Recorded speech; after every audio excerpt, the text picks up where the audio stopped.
사랑하고 축복합니다. 우리 앞뒤 좌우 옆에 있는 성도님들과 인사하겠습니다. 사랑합니다. 축복합니다.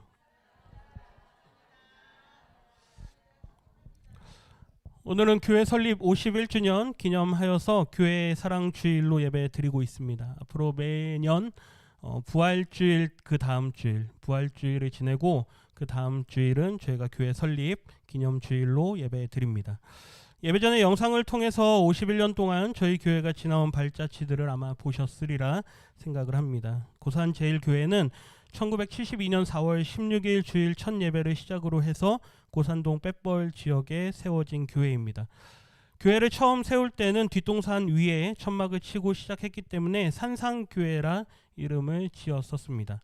이후 마을로 내려오면서 고산교회로 그리고 지금의 고산제일교회로까지 이어져 온 교회가 저희 교회입니다. 지난 시간 동안 이 지역의 교회를 세우시고 여기까지 인도하신 것은 전적인 하나님의 은혜임을 다시 한번 고백합니다. 또 원로 목사님을 비롯해서 많은 믿음의 성도들의 기도가 있었기에 여기까지 올 수 있었는 줄 믿습니다. 올해로 51주년을 맞아서 우리 고산제일교회는 특수목회라는 그 사역의 정체성에서 이제 지역 목회라고 하는 정체성으로 옮겨 사역을 감당하고 있습니다. 그 일에 지금 이 자리에 계신 우리 모든 성도님들께서 함께 하시는 줄 믿습니다. 50년을 지나서 이제 다시 한번 새로운 출발점에 선 우리 모두에게 하나님의 말씀은 그리스도 안에서 성숙한 교회로 자라갈 것에 대해서 말씀하고 있습니다.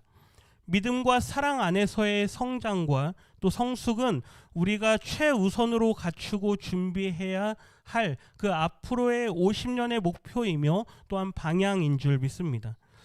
그리스도의 장성한 분량이 충만한 데까지 이르려면 우리가 무엇을 준비해야 하는가, 그리고 그것을 통해서 우리가 알게 되는 것은 무엇이고 또 얻게 되는 것은 무엇인가. 오늘은 이러한 질문들과 함께 본문을 통해서 우리에게 주시는 말씀의 은혜를 나누기를 원합니다. 사도 바울은 에베소서 4장에서 교회를 위한 권면의 말씀을 기록합니다. 오늘 읽진 않았지만 우리 1절 말씀부터 같이 한번 보도록 합니다. 우리 1절 말씀을 같이 한번 읽어보겠습니다. 그러므로 주 안에서 갇힌 내가 너희를 권하노니 너희가 부르심을 받은 일에 합당하게 행하여. 아멘. 권면의 핵심은 부르심을 받은 일에 합당하게 행하라라고 하는 것입니다. 우리 모두는 부르심을 받은 사람들입니다. 누군가의 부름으로 이곳에 나와 앉아있던 우리 모두가 다 하나님의 부름이 있었기에 이곳에 와 있을 수 있다라고 하는 것이죠. 우리가 이곳에서 예배드리는 이유는 하나님의 부르심이 있기 때문입니다. 직접적으로 나를 부르신 분은 누군가 다른 사람일 수도 있습니다. 이게 연락을 주고 나로 하여금 이곳으로 초대하고 초청하고 한 사람이 있을 수 있지만 그 마음을 갖기까지에는 누구의 부르심이 있느냐? 하나님의 부르심이 있다라고 하는 것이죠. 그래서 오늘 우리 찬양대가 부른 찬양에도 나를 부르신 그 하나님, 나를 지으신 그 하나님께서 나를 부르신다라는 그 믿음의 고백을 드리는 것이죠. 그렇다면 그 부르심에 합당하게 행하는 것이 무엇인가? 그걸 2절과 3절에서 말씀하는데요. 우리 같이 한번 읽어봅니다. 모든 겸손과 온유로 하고 오래 참음으로 사랑 가운데서 서로 용납하고 평안에 매는 줄로 성령이 하나 되게 하신 것을 힘써 지키라. 아멘. 하나님께서 우리를 부르셨습니다. 그리고 그 부르심에 합당하게 행하라라고 권면할 때 그 부르심에 합당하게 행하는 것이 무엇이냐? 모든 겸손과 온유와 오래 참음으로 사랑 가운데에서 서로를 용납하는 것입니다. 그리고 그 결과 성령이 하나 되게 하신 것을 힘써 지키는 일이라고 하는 것이죠. 부르심에 합당하게 행하는 것은 하나됨을 이루는 것입니다. 저를 한번 따라해 주시겠습니까? 하나됨을 이루라. 하나님께서 우리에게 원하시는 것이 있다면 교회 공동체로, 신앙의 공동체로 부름받은 우리는 하나님께서 원하시는 대로 그 하나됨을 그대로 유지하고 있으라라고 하는 것이죠. 교회 안에 얼마나 많은 갈등과 나뉘어짐이 있습니까? 그러나 하나님께서 우리에게 원하시는 것은 평안에 매는 줄로 성령께서 우리로 하여금 하나 되게 하신 그 상태, 그 상태를 유지해 가라라고 말씀하는 것입니다. 사도 바울은 교회가 하나 되어야 하는 근거에 대해서 이어지는 4절부터 6절까지의 말씀에서 말씀을 하는데요. 총 7번에 걸쳐서 하나라고 하는 단어를 사용합니다. 그만큼 강조하고 있다는 것이죠. 우리 4절부터 6절까지의 말씀도 읽어보겠습니다. 몸이 하나요 성령도 한 분이시니 이와 같이 너희가 부르심의 한 소망 안에서 부르심을 받았느니라. 주도 한 분이시요 믿음도 하나요 세례도 하나요 하나님도 한 분이시니 곧 만유의 아버지시라. 만유 위에 계시고 만유를 통일하시고 만유 가운데 계시도다. 아멘. 4절부터 다시 보시면 몸이 하나이다. 그리고 성령도 한 분이시다. 그리고 우리가 한 소망 안에서 부름을 받았다. 주님도 한 분이시고 믿음도 하나고 우리가 받는 세례도 하나다. 그리고 궁극적으로 영광을 받으시는 하나님도 한 분 하나님이시다. 교회의 하나됨은 하나님의 계획 가운데 공동체로 부르신 그 하나님의 부르심에 근거하고 있다는 것이죠. 하나님께서 부르셨기에 그리고 그 부르신 하나님께서 우리로 하여금 하나 되기를 원하시기에 우리는 교회 공동체 안에서 하나로 하나의 공동체로 유지되어져 있어야 된다는 것입니다. 하나님께서 각각의 성도들을 교회로 부르시면서 예수 그리스도를 머리로 하고 그 몸에 붙은 지체로서 한 몸을 이룰 것을 명령하셨습니다. 한 성령 안에서 한 분 주님을 섬기며 같은 믿음을 가진 교회, 그 교회로 자라나라 말씀하시는 것이죠. 교회 안에서 드리는 예배와 세례도 하나입니다. 예배를 받으시는 하나님도 한 분 하나님이십니다. 특별히 이 한 몸을 이루는데 적극적으로 사역을 감당하신 분이 누구시냐? 바로 예수 그리스도이십니다. 에베소서 2장 16절에서는 그것을 명확하게 말씀합니다. 우리 같이 한번 읽어보겠습니다. 또 십자가로 이 둘을 한 몸으로 하나님과 화목하게 하려 하심이라. 아멘. 예수님께서 십자가를 지신 이유가 무엇이냐? 하나님과 원수되었던 우리, 하나님과 벽을 세웠던 우리, 하나님과 단절되었던 우리를 그 한 몸으로 하나님과 하나 되게 하기 위하여서 예수님께서 십자가를 지셨다라고 말씀하는 것이죠.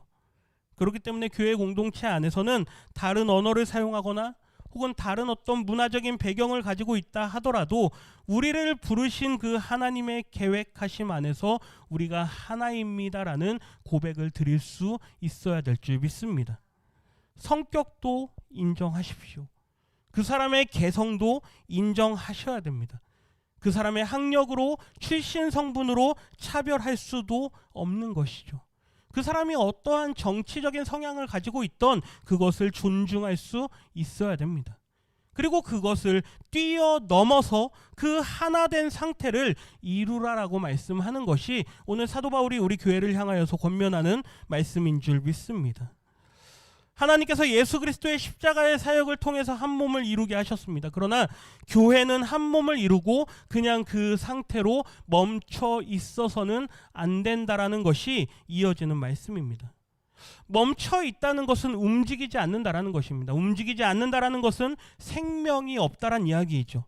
움직이지 않는 교회는 생명이 없는 교회입니다. 그 말은 죽은 교회라고 하는 것이죠. 그리스도의 교회는, 하나님의 교회는 반드시 생명으로 충만한 교회입니다. 그런 교회는 반드시 살아서 역사하는 교회라고 하는 것이죠. 그러기 위해서는 반드시 우리 각자에게 주신 은사대로, 각자에게 주신 사명을 맡은 그 사명대로 나에게 주신 일들을 감당할 수 있어야 된다라고 하는 것입니다. 우리 11절 말씀을 같이 한번 읽어보겠습니다. 그가 어떤 사람은 사도로, 어떤 사람은 선지자로, 어떤 사람은 복음 전하는 자로, 어떤 사람은 목사와 교사로 삼으셨으니. 아멘. 에베소서에서 말하는 은사는 직분입니다. 어떤 사람은 사도로, 어떤 사람은 선지자로, 복음 전하는 자로, 목사와 교사로. 오늘날 우리 교회 안에도 여러 직분들이 있습니다. 어떤 사람은 집사로, 어떤 사람은 권사로, 어떤 사람은 장로로. 각자에게 주신 그 직분에 따라 사명을 감당하라라는 것이죠. 로마서에서는 예언과 섬기는 일, 또 가르치는 일, 위로하는 일, 구제하는 일, 다스리는 일, 긍휼을 베푸는 일, 구체적으로 해야 할 일들에 대해서 나열합니다. 그러한 일들 또한 각자에게 주신 사명대로 감당하는 것이죠. 고린도전서에서는 지혜의 말씀, 지식의 말씀, 믿음과 병 고치는 은사, 능력 행함과 예언, 영들을 분별하고 각종 방언을 말하고 방언들을 통역하는 은사들을 이야기합니다. 그 은사들은 성령께서 주시는 은사들로서 우리에게 주신 그 은사대로 주신 그 사명들을 감당하라라고 말씀하는 것이죠. 그러나 공통적으로 하는 말씀이 있습니다. 12절 말씀을 우리 같이 한번 읽어보겠습니다. 이는 성도를 온전하게 하여 봉사의 일을 하게 하며 그리스도의 몸을 세우려 하심이라. 아멘. 하나님께서 성도들에게 이렇게 다양한 은사를 주시는 이유, 직분도 주시고 행해야 할 일들도 주시고 그 일을 할 수 있는 능력들을 주시는 이유가 무엇이냐? 성도를 유익하게 하라라고 하는 것이죠. 그것으로 나의 자랑거리를 삼는 것이 아니라 교회의 덕이 되는데 사용하라라는 것입니다. 로마서에서도 동일한 말씀을 하는데요. 우리 로마서 12장 4절 말씀을 읽어봅니다. 우리가 한 몸에 많은 지체를 가졌으나 모든 지체가 같은 기능을 가진 것이 아니니 5절입니다. 이와 같이 우리 많은 사람이 그리스도 안에서 한 몸이 되어 서로 지체가 되었느니라. 아멘. 우리가 서로 지체가 되었기 때문에 각자에게 주신 그 은사대로 서로에게 덕을 세우고 유익을 끼치는 일을 감당하라는 것이죠. 고린도전서 12장입니다. 6절과 7절 같이 읽습니다.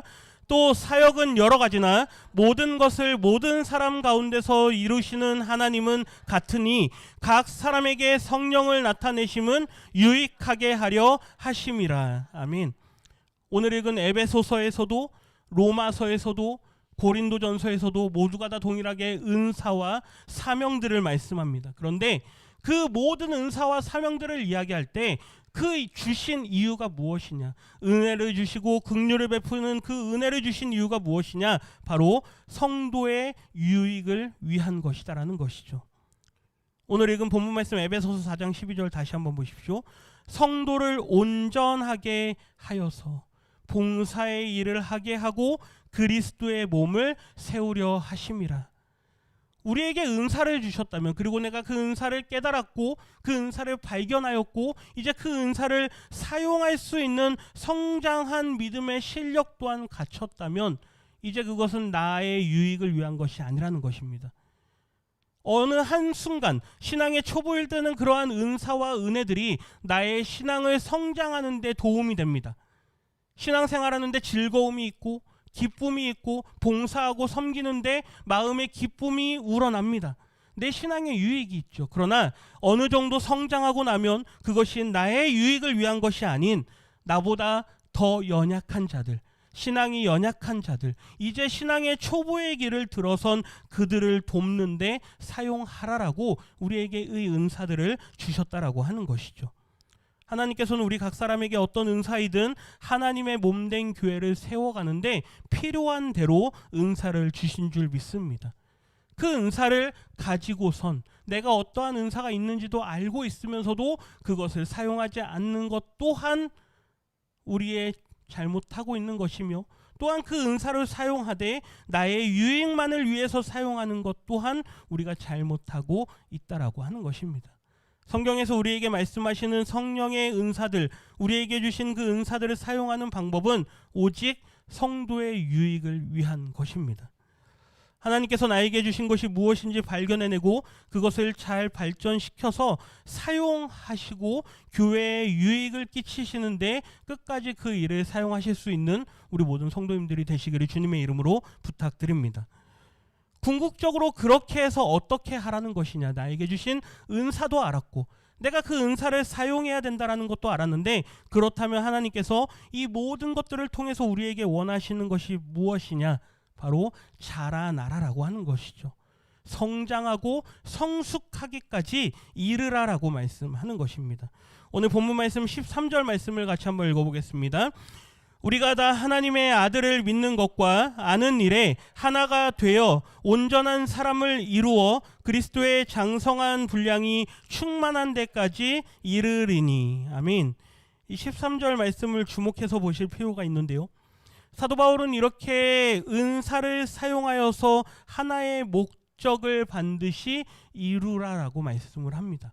우리에게 은사를 주시고 그 은사들을 사용할 때는 반드시 목적하는 바가 있다라는 것입니다. 그것이 무엇입니까? 바로 교회의 다른 성도들의 성장을 도우라라고 하는 것이죠.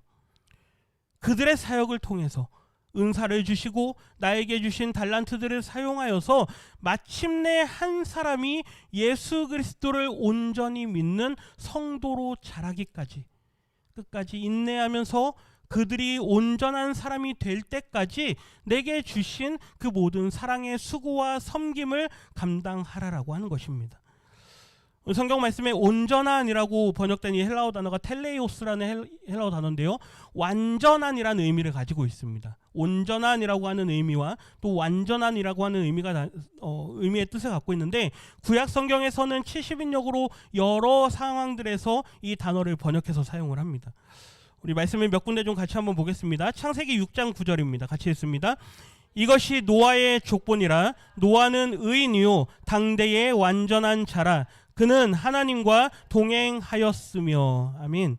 어떠한 인간을 가리켜서 완전한 자다라고 말할 수 있겠습니까?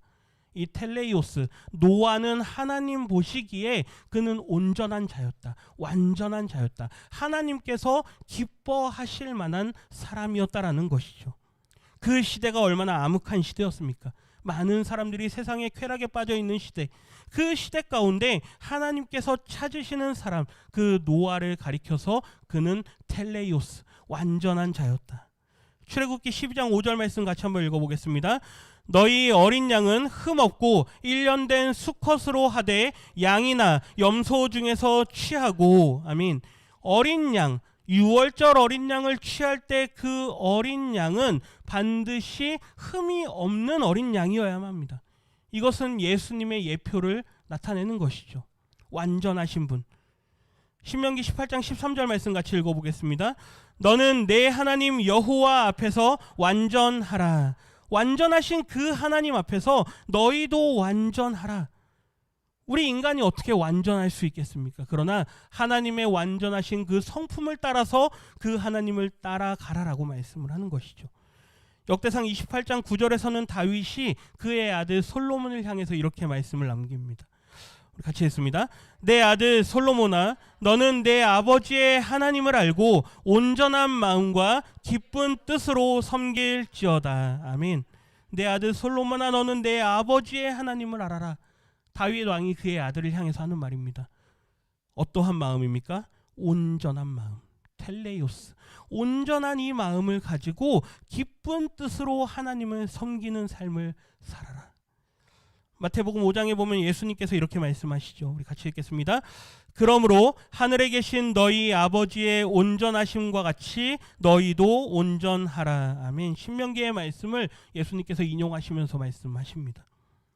텔레이오스, 온전한 사람이 될 수 있도록 우리가 나와 함께하는 신앙의 공동체 안에 믿음이 연약한 자들, 신앙의 초보에 있는 그들을 하나님 보시기에 합당한 자로 자라는 데까지 돕도록 우리로 하여금 그러한 은사들과 그러한 달란트들과 섬김의 마음들을 주셨다라고 하는 것입니다. 그리스도의 분량이, 장성한 분량이 충만한 곳, 그곳이 우리가 목표하는 지점이 될 것이고, 그 자리까지 나아갈 수 있도록 비록 그 길이 어렵고 길고 통과하기 힘든 과정들이 있겠지만, 여러 시험들도 있을 것이고 여러 가지 환난과 어려움으로 인해서 우리의 믿음이 흔들리는 상황들도 있을 것입니다. 그러나 그러할지라도 옆에서 함께하는 믿음의 공동체 안에서 이 하나됨을 끝까지 유지함으로 우리 모두가 다 목적하는 바, 그리스도의 장성이 분량에 충만한 데까지 자라갈 수 있도록 하라라고 하는 것이 오늘 본문에서 우리에게 말씀하는 것이라는 것이죠. 왜 우리가 공동체 안에 함께 있어야 되느냐? 왜 우리가 공동체 안에 꼭 있어야 되느냐? 어떤 사람들이 그렇게 이야기합니다. 꼭 교회에 나가야 됩니까? 나는 예수님 믿습니다. 하나님도 믿습니다. 그런데 교회는 안 나갑니다. 교회 가면 사람들이 싫고, 사람들이 하는 일이 보면 뭐 별로 그렇게 나와 별로 다른 것 같지 않고, 세상 사람들과 별로 그렇게 다른 것 같지 않고, 이 한 주간 동안 또 뉴스에 어떤 교회의 사건이 하나 또 크게 뉴스에 나왔습니다. 우리 성도님들은 뭐 그런 거 관심 없으시니까, 그렇죠? 큰 교회에서 몇백억을 성도가 뭐 그렇게 사기를 치는 뭐 이런 일들이 교회 안에 있습니다. 그런데 굳이 교회를 가야 됩니까? 가슴 아픈 현실이지만 우리가 이것을 냉정하게 바라보면서 왜 그럼에도 불구하고 우리로 하여금 교회 공동체 안에 있으라고 하느냐. 에베소서 4장 14절 말씀 같이 한번 읽어보겠습니다. 이는 우리가 이제부터 어린아이가 되지 아니하며 사람의 속임수와 간사한 유혹에 빠져 온갖 교훈의 풍조에 밀려 요동하지 않게 하려 함이라. 아멘. 우리 인생이 너무나도 연약하고 세상 가운데 혼자 있을 때 우리는 이 모든 시험들과 어려운 상황들 안에서 우리가 이것을 혼자 이겨나갈 수 있는 그러한 실력과 믿음의 은혜가 우리에겐 부족하기 때문이라는 것이죠. 어린아이가 되지 않게 하기 위해서 이 어린아이가 아이를 하나 낳아서 성장할 때까지 얼마나 많은 도움이 필요합니까? 부모로부터, 형제로부터, 친구로부터, 스승으로부터, 사회로부터 얼마나 많은 도움을 요구합니까? 지금 이 시대는 어떻습니까? 그러한 도움들을 받을 수 없는 환경이니까 하나만 나서 키우겠다. 아니, 낳지 않겠다.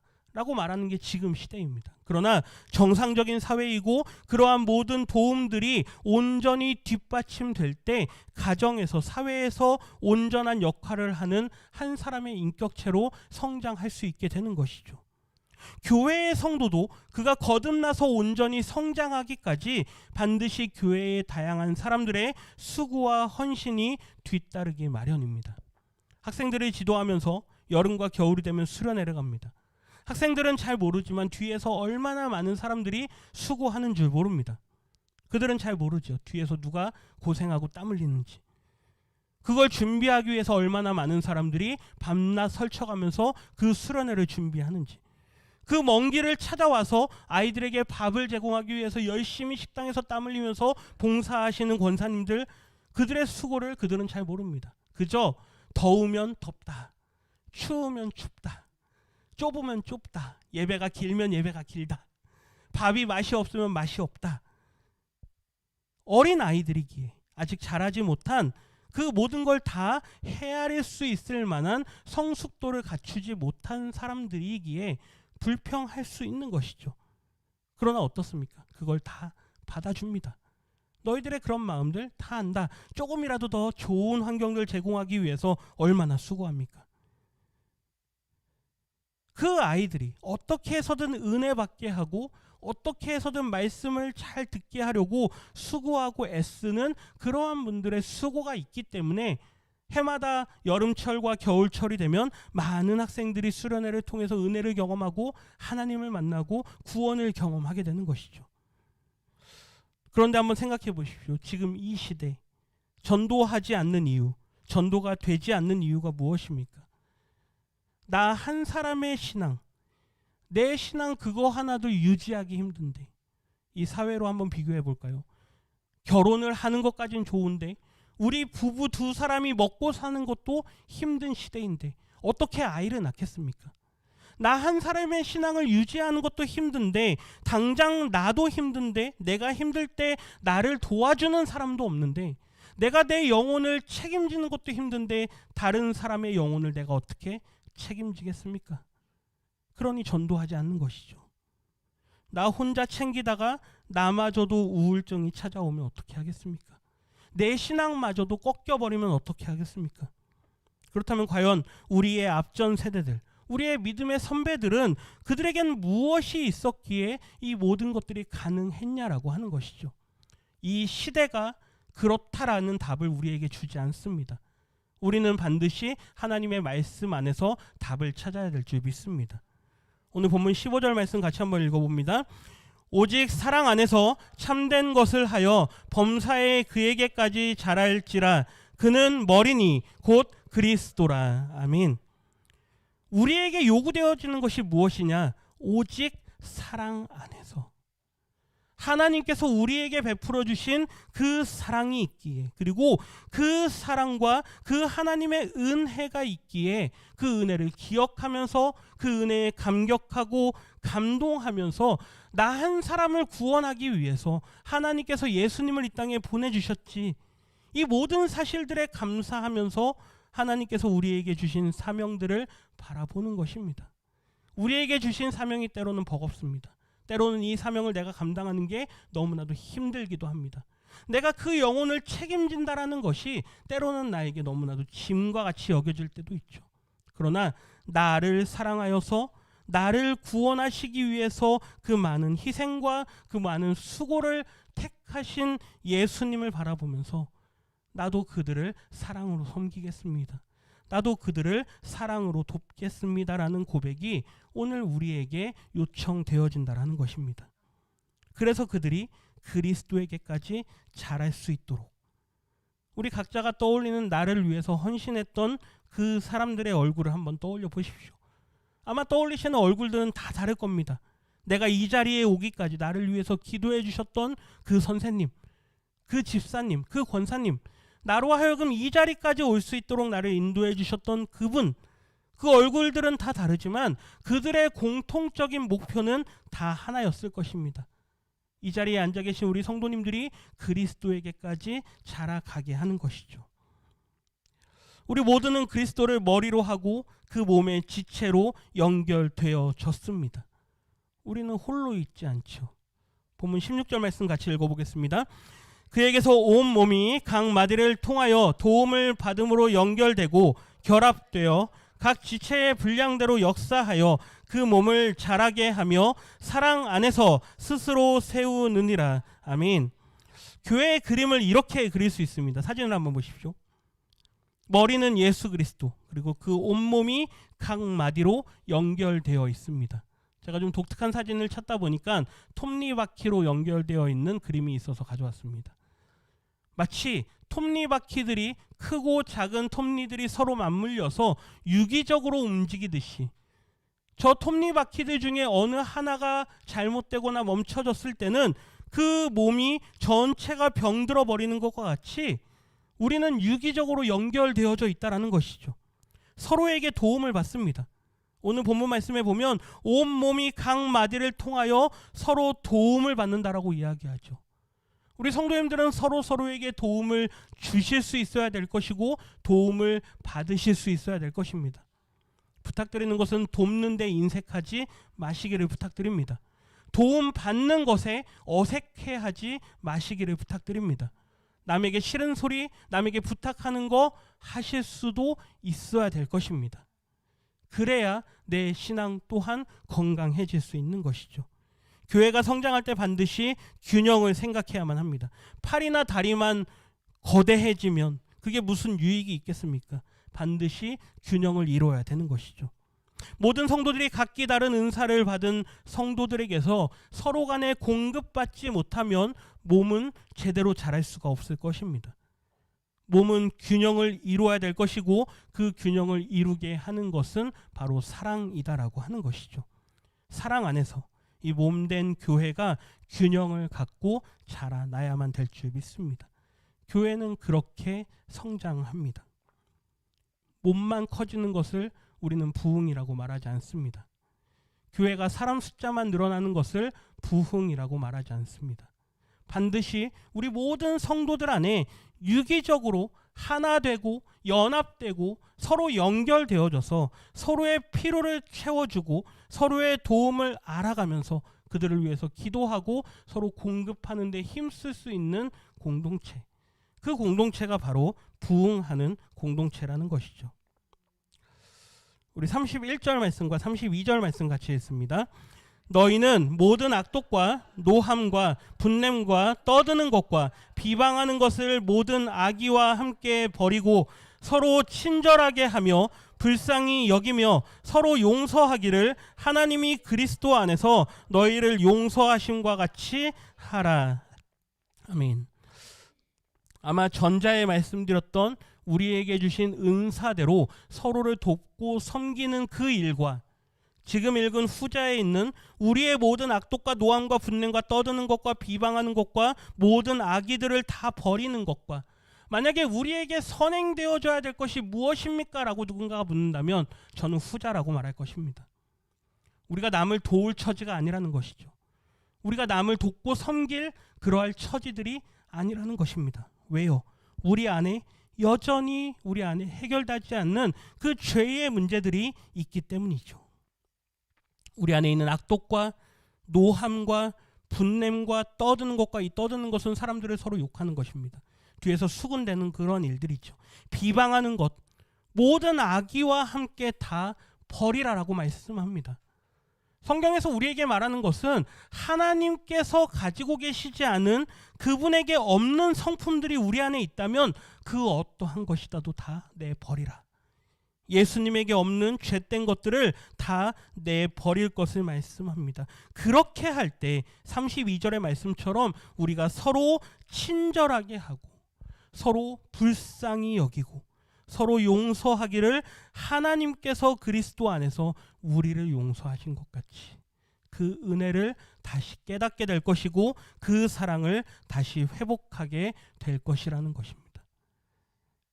51주년 예배가 그렇게 대단한 의미가 있는 것은 아니죠. 그러나 세상으로 치면 이미 벌써 반백년을 살았습니다. 이미 50살이라고 하면 세상에서도 어느 정도의 성숙도를 요구합니다. 성숙함이라는 것은 그 사람에게 기대하는 바, 그 기대하는 것을 채울 줄 안다라는 것이죠. 한국교회, 이 지역에 우리 교회를 바라보면서 세상이 원하는 것이 있을 것입니다. 하나님께서 우리 교회에게 요구하시는 것이 있을 것입니다. 이제 너희는 성숙의 길로 나아가라. 그리고 세상이 요구하는 것들, 세상이 원하는 것들, 하나님께서 우리에게 원하는 것들이 있다면 그 모든 것들을 이루어낼 줄 아는 성숙한 교회가 되어라라고 우리에게 말씀하시는 줄 믿습니다. 51주년 감사 예배를 드리시면서 하나님, 제가 먼저 그런 성도가 되겠습니다. 내 안에 있는 하나님께 없는 성품들, 모든 죄악된 그러한 성품들이 우리 안에 있다면 먼저 내버리는 제가 되기를 원합니다. 그리고 우리 교회가 되게 하여 주시옵소서. 우리 함께 이 시간 이러한 기도 제목들을 가지고 함께 같이 한번 합심해서 기도하겠습니다. 그리스도 안에서 더욱 성장하고 성숙하면서 사랑으로 연합되고 사랑으로 섬기는 아름다운 교회가 되게 하여 주시옵소서. 우리 시간 다 함께 이 기도의 제목을 가지고 통성으로 합심해서 기도하겠습니다.